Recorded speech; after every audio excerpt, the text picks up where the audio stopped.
Okay, it looks like we're live. We're just waiting for it to load on Facebook. So let's see.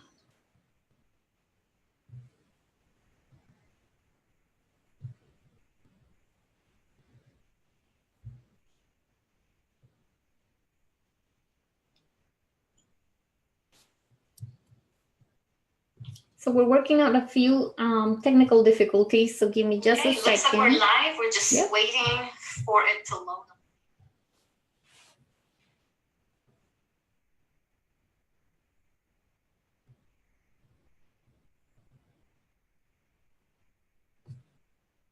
Okay, there we are. Now I can see my face. How is everybody doing? Good evening, good evening. I'm so excited that you're all here tonight on this first episode of the Conquer Your Mountains with Maria Morales show.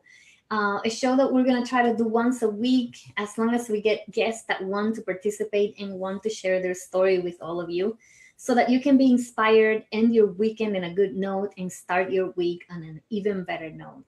So, welcome, Carol. I'm going to ask you guys to share and invite as we get ready. I'm going to do the same. So, we're just going to give a few more minutes to make sure that everybody is notified that we are on.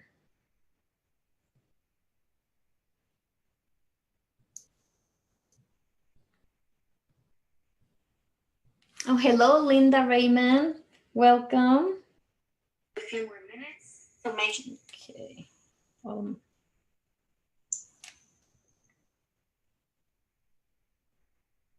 hello, Linda Raymond. Welcome. A few more minutes to make.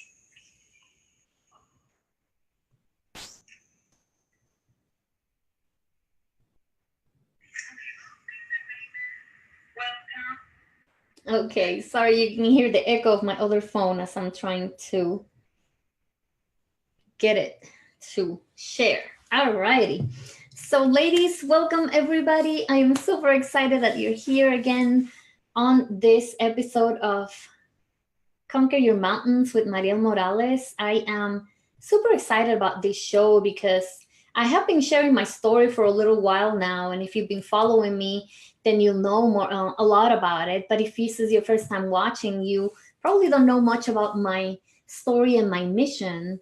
And so I wanted this show to kind of be a continuation to what I have been doing with my mission, with my story, and how it's inspiring others to come out of their cocoon and share their story as well. So share and invite, ladies, because this promises to be an awesome, awesome show. So I'm still getting this to load a little bit better. Don't want to get started just yet until I see it all working properly. And then we're going to get totally started. Let's see. Okay, I see it now. Alrighty. So we have 4 people here. Say where you're from, where you're watching from. Let us know that you're here so that our speaker can feel the love and be excited about being here with us. So again, welcome everybody to the first episode of Conquer Your Mountains with Mariel Morales. I created this show to feature women that, like myself, conquered mountains that were pretty big for them and that now want to be an inspiration to others. I am your host. My name is Mariel Morales, and I am the founder of the Beautiful and Confident Movement for Women, where I help you transform, break out of that cocoon, and go from invisible to visible. And as you're sharing and inviting your friends to come and join us, I want to start by sharing my story as well. Some of you have already seen my story, and some haven't. So it's a good reminder of why we are here and how many other mountains I have conquered, and the reason why I wanted to be creating this show for all of you. So let me see. My computer's acting a little strange lately. It went through an update, and now I'm not quite sure how it actually works. Sometimes it just does whatever it wants to do. So let me share my screen. We're going to go here. And then let's see, I'm gonna wait and see if I see it on the other side. We have to look away so that we can see the comments on the phone because we're not able to see them on this Zoom platform that we are utilizing. Hi, Madai, good evening. So share this out as this thing starts sharing. She's from Beacon, New York, and we have Carol, who is from Orlando. Thank you, ladies, for sharing that and letting us know where you're from. All right, so I see the presentation is now up and running. So I'm going to play the video for you all to get inspired and get to know the mountains that I have overcome. So here you go. Hi, my name is Maria Morales, and I am the life artist. I am the founder of the Beautiful and Confident Movement for Women, where I help them transform, break out of their cocoon, and go from invisible to visible. I teach them to let go of old cycles, spread their wings, and become the beautiful and confident artists of their own life. It was 2 years ago when I finally hit rock bottom. I found myself divorced for the second time. I was very overweight, and I felt so ugly and unlovable. I realized I didn't even know who I was or who I wanted to be. I was in so much pain that I remember always trying to disappear and even attempted suicide. I would come home and cry myself to sleep every single night. I felt like all I had was my dog Lily and my dark life. It got to a point that I felt so lonely and so awkward that I couldn't even go outside alone without getting extreme anxiety and panic attacks. Eventually, little by little, I started becoming more comfortable and wanting to find myself again. I started working with an amazing therapist who helped me work through all my deepest issues and give me the desire to finally be visible for the first time in my life.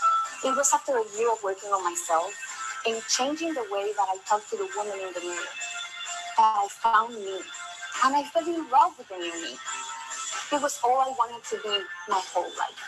Through this experience, I created my business, Beautiful and Confident, where I help women just break out of the cycle of self-hate, teach them how to love themselves and how to become the beautiful and confident women that they were always meant to be. I created a program where a woman could self-discover, let go of the issues that have been holding her back her whole life. They're going to learn how to be confident, beautiful, strong-minded, and they will finally be happy with who they are. I look forward to helping you become the life artist, just like I did. Join me in this beautiful and confident movement.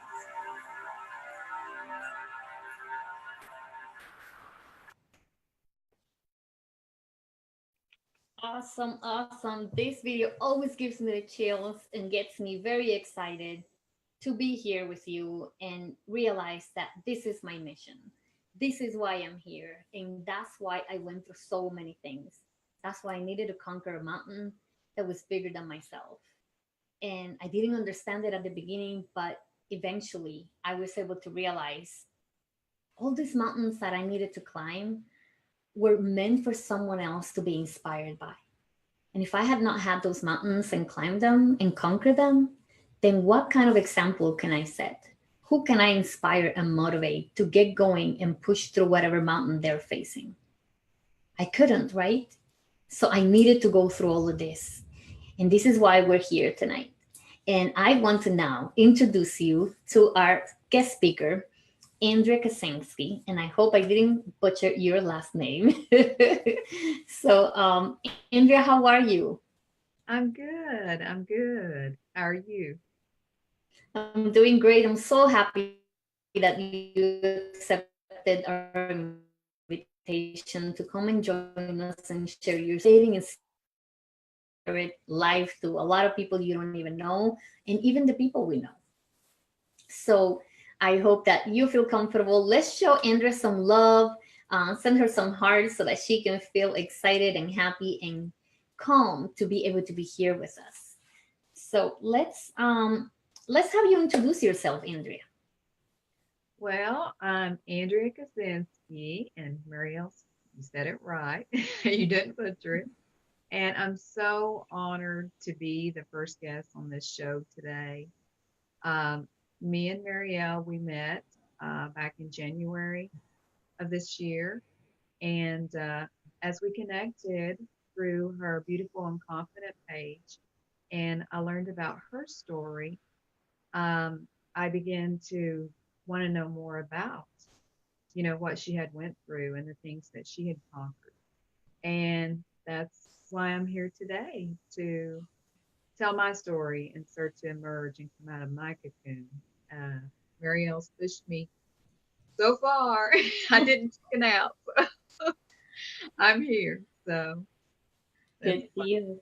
Well, thank you so much for that. I'm going to tell you what the ladies are saying. We have Cynthia here. Hi. Ellen Hodge, Linda Raymond. Carol is saying hi, Andrea. hi. I don't know if I'm going to say this right. Jacopo Peterman. Welcome. And they're sending you lots of hearts, Andrea, because they're also as excited as I am to hear your story and how amazing you are. So let me ask you about what is it that you do for a living? Who is Andrea? Well, a motivational speaker. I also plan events and coordinate events. And I recently started a podcast about 2 months ago called The Voice of Hope. And that's one of the things that I'm very passionate about right now because I just want to inspire people in some way. If I can give one person hope that they can make it through whatever situation that they're going through, I feel like someday when I leave this earth, then my job's been done. So that is my mission, to spread hope to the world. Very nice, Andrea. Um, I'm just putting here for the ladies to share. You're getting lots and lots of love. Linda Raymond says, "Thank you for trusting us with your story, Andrea." And I absolutely thank you for trusting us because it's not easy to want to come out and just tell everybody what we've gone through because sometimes we can see it as something negative. Um, so before you get to talk about that mountain that you conquered, what were your feelings when I asked you to share your story? No way. I'm being truthful here. I'm like, I can't do it. No, I can't do it. And the more I listened to you and seeing how that you encouraged me and how your story helped me get through some of my days when I was having really tough days, then that I thought, well, maybe I can share my story. And that's why where I started the Voice of Hope. And as you know, I chickened out on that. I don't know how many times. And as I started the Voice of Hope, I started to get a lot of response from different people, and that encouraged me more to want to tell my story. So that's why I'm here today. I just decided to go for it. When you said, "Are you ready to tell your story now?" I thought, I don't know. I thought, what the heck? No. Well, I'm glad that you finally took that step. Andrew and I met back in January through a friend at an event. And when I heard her story, I thought, oh my gosh, this lady has to share with the world because she could inspire so many others. Her mountain is a lot bigger than mine. And my mountain was very big because each person has a mountain that they have to conquer. And to them, is the biggest mountain that they have to conquer. Now, when we compare ourselves to others, maybe their mountains are bigger, but maybe their goal in life and their destiny was something even bigger than they imagine. So each person has a mountain that is the size that God allows them to have, the size that they have to have for each one of them. And when I started asking her to do that, she's like, I just don't think people are going to care about this. Who wants to know what I go through or what I went through? And people are just going to have pity on me. And then they're going to see me with, they're just going to feel sorry for me. And that's not what I want. I want people to see me as a strong woman. And I said, maybe some people are going to feel sorry for you at the beginning. But when you tell your story in a way where you're not complaining about what you went through, when you're not really just actually showing, woe is me, I'm going through this and that and this and whatever, then people are going to see I'm sharing the story. I'm sharing my story so that I can inspire you, so that I can encourage you to go through and climb that mountain that you have, because I'm climbing mine. And I already climbed this one, and there's many that are going to come. And so when I started working with Andrea, she actually joined my Life Artistry University. She was my very first customer that went through the life coaching part of my programs. And I said, our ultimate goal is that you actually build a business and a mission to share your story and get others to get hope, just like you have given me. So this is why we're here tonight. So Linda says, no stronger woman than one that shares her pain to help others. Absolutely, we agree with that, right, Andrea? Yes, yes. All right, so let's get into this.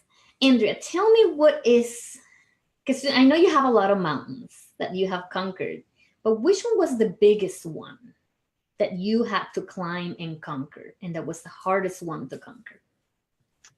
Well, first of all, I wanted to start out and say, yeah, it is very hard to tell my story because um, I didn't want people to, look at me and say, oh, just like Marielle said, she's went through all these things.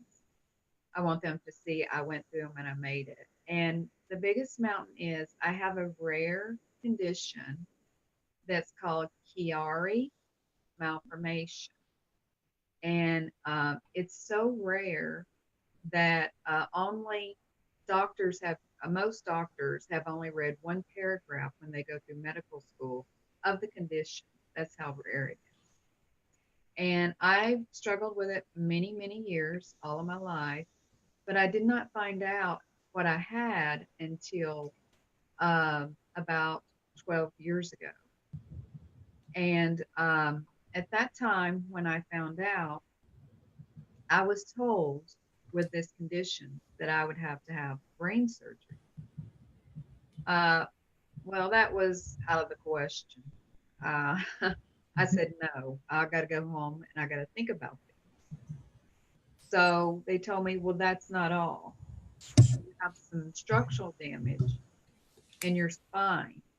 It's where the brain herniates out of the hole in the back of the skull into the spine, and it causes the spinal fluid to stop going up to the brain and to flow properly down into the spine. And with that blockage like that, if it's a very big blockage and it's totally blocked, you could die.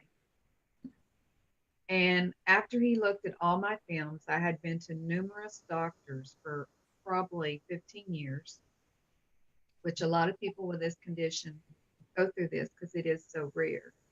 And if you find a doctor that even knows what it is, you're very lucky. And the surgery is not a cure. It's just something to slow down the process and alleviate some of the symptoms, hopefully. And as he began to tell me all these things, I had to let it soak in a little bit. And I got up and I wanted to run out of the room. And he said, but wait a minute. I want to explain the surgery. I said, no, you don't understand. I'm not having the surgery. And he said, well, you're at the point to where if you don't have this surgery, you're so blocked that you could die. And so I went home and I prayed about it. I didn't have that surgery right away. I started the February of that following year. I had the spinal surgery on my neck. And so a few months later, when I went back from pre-op after that, he says, it's very crucial that we make a decision on your brain surgery now. He had took new films and it had worsened. And I decided, okay, let's do this. Well, I said I would do it, but even at the hospital, I got out of the car. I live in Florida at the Orlando hospital. And at that moment, I told my husband, take me back home. I'm not doing this. And I'm sorry.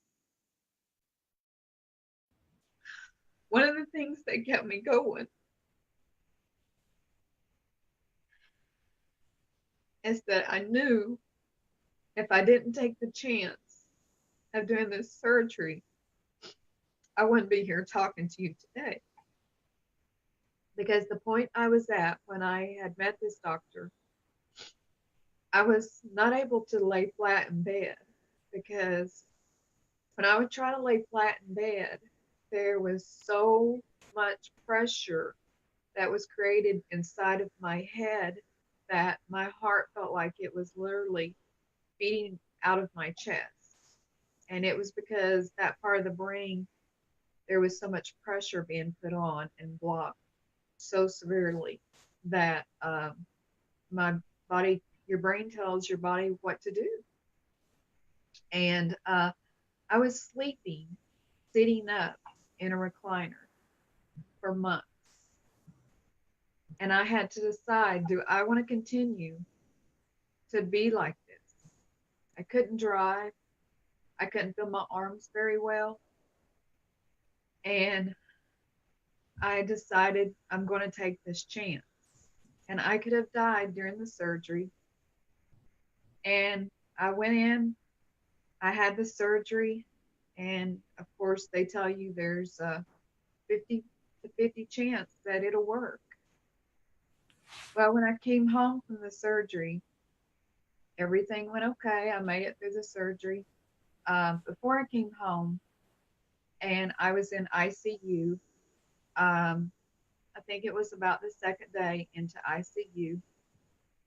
All I can remember is I remember vaguely feeling like I was fading.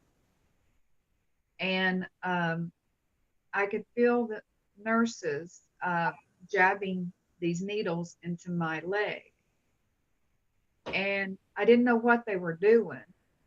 But at that moment, I heard one nurse whisper, her blood pressure is going really low. And I don't know if she's going to make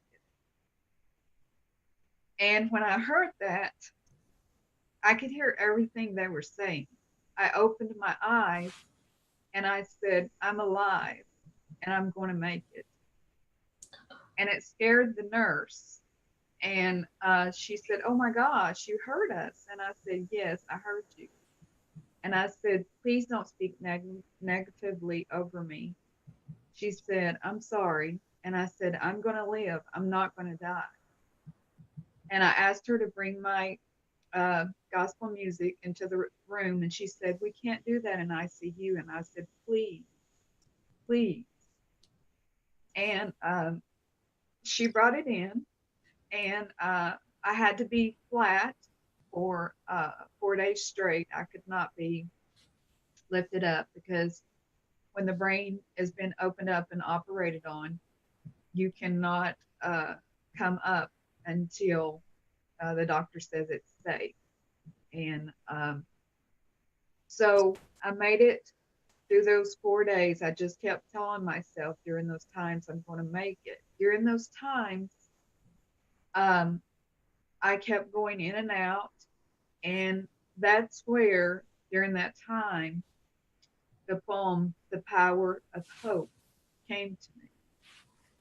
And I don't know exactly how long I was out, but when I woke back up, I prayed someday that if I live long enough, I will speak, and tell my story to inspire somebody else out there.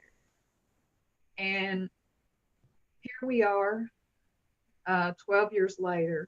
And if you would have told me I would have been going on a Facebook Live and telling my story publicly, I just wouldn't believe it. But I remembered what I had prayed that day, that I would someday tell my story.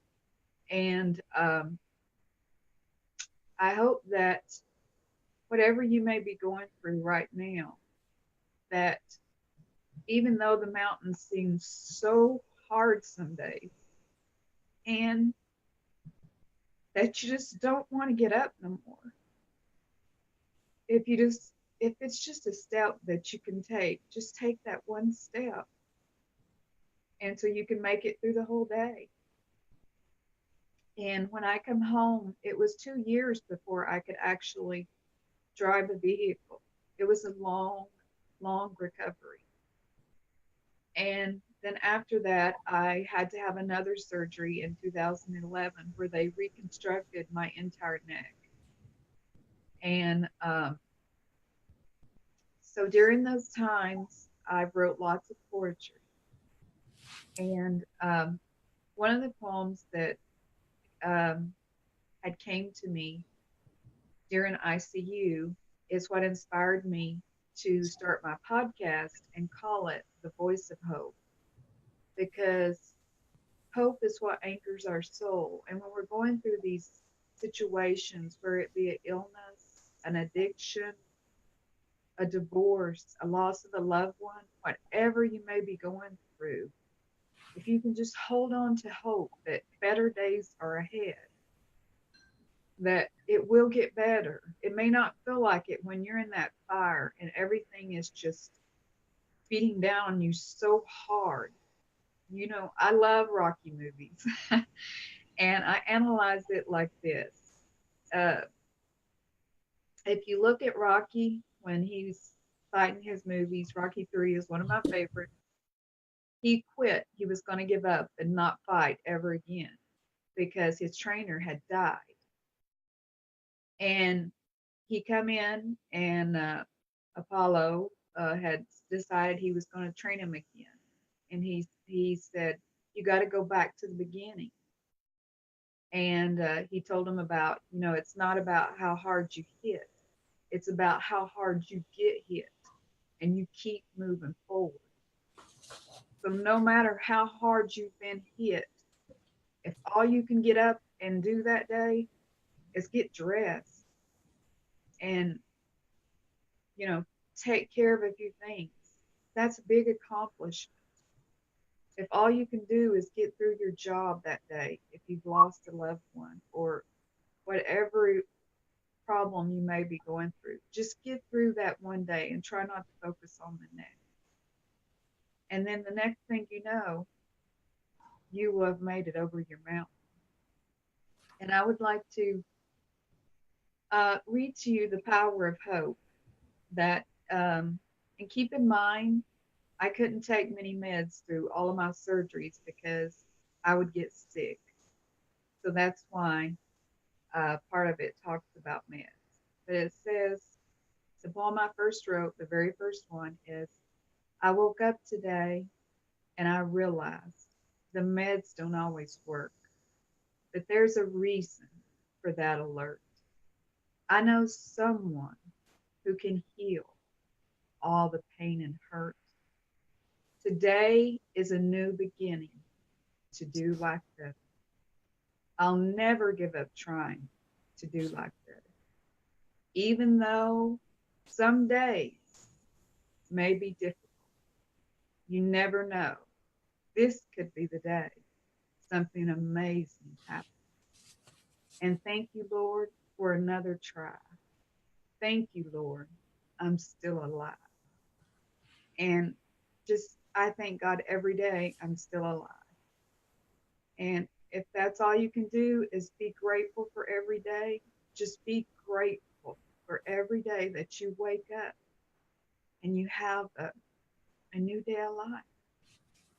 And some of you that may follow me on Facebook, you see those quotes that I post every day. You know, those are for me too. And I hope they inspire you in some way just to get up and just put one foot in front of the other and celebrate getting up and getting out of bed and beginning again. As long as you get up and keep getting out of that bed and just moving forward, you're going to get out of that mountain. You're going to overcome it. My life was not given to me like I wanted it to. And a lot of our lives don't turn out like we want them to. But when it doesn't turn out like you want to, you can go around that mountain and you can do it a different way. And I'm doing it a different way. but I'm still here and I will not give up. I will keep trying. So there's something you can do no matter what mountain you're trying to face right now. You can get through this. So I hope that my story inspires you in some way. Thank you so much, Andrea. You made me cry here. It gave me chills because even though I've heard your story several times, I know you still struggle. I know that mountain is not totally, conquered. I know some days the mountain comes back, right?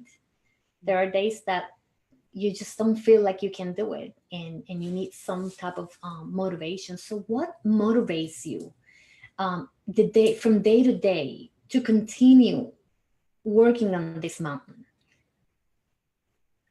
What motivates me the most is I know that someday we're all going to leave this world. And I want to leave a legacy that people can look back on and they can say that she gave us hope, she gave us love. And that's what motivates me is I have just started to connect with a bunch of, we call them Kiari sisters, and they've started to reach out to me over the summer.